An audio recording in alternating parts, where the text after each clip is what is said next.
Вот эта злосчастная дорога от Гюртюлей Бураева. Я так понимаю, это часть Гюртюлинского района. Это вот везут детишек в школу. И каждый день водитель автобуса ездит и трясет детей по этой дороге.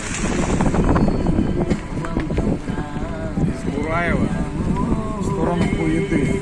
Здесь просто невозможно ехать. Это какой-то ужас. Просто это не автотрасса, это ракада.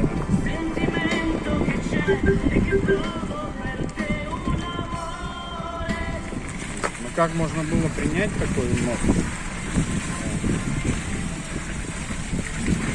Он был в красивом состоянии буквально там 2 года назад. Что с ним стало?